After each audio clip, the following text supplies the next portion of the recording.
Good morning बच्चों। आज हम कक्षा 11वीं विषय राजनीति विज्ञान हम लोग अध्याय 8 पढ़ रहे थे, स्थानीय स्वशासन, है ना। हम लोग यहाँ पे आए थे नगर पालिका परिषद में। तो देखते हैं यहाँ पे कि नगर पालिका परिषदों का गठन उन बड़े बड़े नगरों या शहरों में किया जाता है जहाँ नगर निगम नहीं है ना। जहाँ क्या है, नगर निगम नहीं है। नगर पालिका परिषदों का गठन क्या है, उन बड़े बड़े नगरों या शहरों में किया जाता है ना, जहाँ क्या है, नगर निगम नहीं है। नगर पालिका परिषदों का गठन ऐसे शहरों में किया जाता है जिनकी जनसंख्या 20,000 से अधिक है ना। कहाँ किए जाते हैं, जिसकी जनसंख्या 20,000 से अधिक है। और नगर पालिका परिषदों का गठन निर्वाचित पार्षदों, राज्य सरकार द्वारा मनोनीत विशेषज्ञों, क्षेत्रीय सांसद व विधायकों से होता है। एक नगर को जनसंख्या के आधार पर कई वार्डों में बांट दिया जाता है और प्रत्येक वार्डों से एक एक पार्षद का चुनाव होता है। पार्षद का चुनाव उस वार्ड क्षेत्र के मतदाता द्वारा 5 वर्षों के लिए होता है। नगर पालिका का एक अध्यक्ष होता है। अध्यक्ष का चुनाव उस नगर के क्षेत्र के मतदाता द्वारा प्रत्यक्ष रूप से 5 वर्षों के लिए किया जाता है और पार्षद अपने में से एक उपाध्यक्ष का चुनाव करता है, जो क्या है, अध्यक्ष की अनुपस्थिति में उनके कार्यों को क्या करता है, वो संपादित करता है। ठीक है। नगर पालिका परिषद के अध्यक्ष का कार्य महापौर की तरह ही है और नगर पालिका परिषद के कार्य व आय के स्रोत वही है जो नगर निगम के हैं। अतः इनका यहाँ पुनः वर्णन किया जा रहा है। ठीक है। आगे हम इसमें देखेंगे नगर पंचायत। तो नगर पंचायत की व्यवस्था वहाँ की जाती है जहाँ ग्रामीण क्षेत्र से नगरीय क्षेत्र में संक्रमणशील क्षेत्र हो, है ना।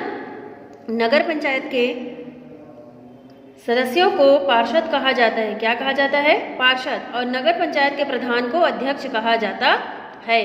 पार्षद व अध्यक्ष का निर्वाचन उस नगर की जनता द्वारा 5 वर्षों के लिए किया जाता है ना। पार्षद अपने में एक उपाध्यक्ष चुनते हैं और उपाध्यक्ष अध्यक्ष की अनुपस्थिति में अध्यक्ष की भूमिका निभाते हैं।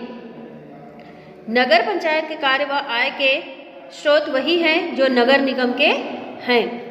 इस प्रकार 74वें संविधान संशोधन कानून द्वारा यह निश्चित किया जाता है कि राज्य सरकार कानून बनाकर नगर निगम तथा नगर पालिकाओं को क्या है, ऐसे अधिकार व शक्तियां प्रदान करेगी कि ये वास्तविक रूप में क्या हो जाएगा, यहाँ पे स्थानीय स्वशासन संस्था के रूप में कार्य कर सके और इन्हें वास्तविक शक्तियां तथा उत्तरदायित्व क्या है, यहाँ पे उनको प्राप्त है। 74वें संविधान संशोधन कानून द्वारा नगरीय निकायों के कर्तव्यों का विवरण नगर निगम अधिनियम की धारा 66, 67 तथा नगर पालिका अधिनियम की धारा यहाँ 123 एवं 124 में क्या किया गया है, उनको दिया गया है। तो इनके अनिवार्य तथा विवेकाधीन कार्यों का वर्णन किया गया है और नगर निकायों के अनिवार्य कार्यों में सफाई, सड़क, नाली, सड़क की लाइटिंग, अग्निशमन, जल प्रदाय, सार्वजनिक शौचालय, सार्वजनिक बाजारों एवं वेधशालाओं की व्यवस्था है। इनके विवेकाधीन कार्यों के अंतर्गत गंदी बस्ती सुधार, सार्वजनिक बाग, पुस्तकालय, वाचनालय की व्यवस्था, सार्वजनिक स्नानागार आदि की व्यवस्था करना है।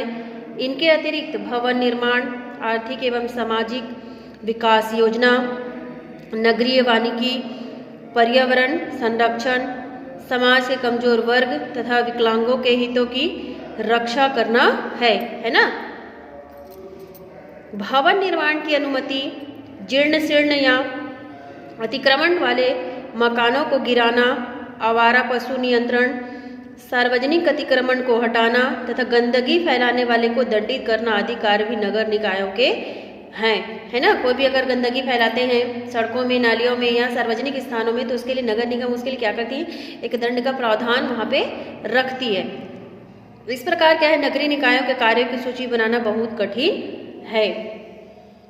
आगे हम इसमें देखेंगे कि राज्य चुनाव आयुक्त क्या है। तो राज्य या प्रदेशों के लिए जरूरी है कि वे एक राज्य चुनाव आयुक्त नियुक्त करे और इस आयुक्त की जिम्मेदारी पंचायती राज संस्थाओं के चुनाव कराने की होगी। पहले यह काम प्रदेश का प्रशासन करता था, जो प्रदेश की सरकार के अधीन होता है ना। और भारत के चुनाव आयुक्त के समान प्रदेश का चुनाव आयुक्त भी स्वायत्त है।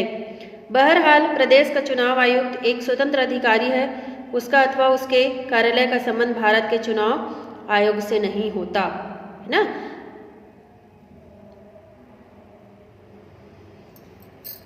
राज्य वित्त आयोग, तो राज्य प्रदेशों की सरकार के लिए हर 5 वर्ष पर एक प्रादेशिक वित्त आयोग बनाना जरूरी है ना। यह आयोग क्या है, प्रदेश में मौजूद स्थानीय स्वशासन की संस्थाओं की आर्थिक स्थिति का जायजा लेगा और यह आयोग एक तरफ प्रदेश और स्थानीय स्वशासन की व्यवस्थाओं के बीच तो दूसरी तरफ शहरी और ग्रामीण स्थानीय स्वशासन की संस्थाओं के बीच राजस्व के बंटवारे का पुनरावलोकन करेगा।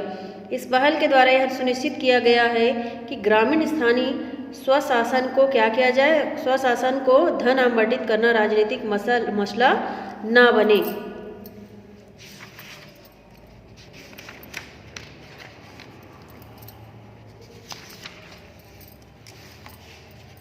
यहाँ पे हम निष्कर्ष देखेंगे कि लोकतंत्र का मतलब होता है कि सत्ता की भागीदारी क्या है, जनता की होगी, है ना। सत्ता की भागीदारी किसकी होगी, जनता की होगी। और गांव और शहर के लोगों को यह फैसला लेने का अधिकार होना चाहिए कि किस नीति और कार्यक्रम को उन्हें अपनाना है और किसे नहीं।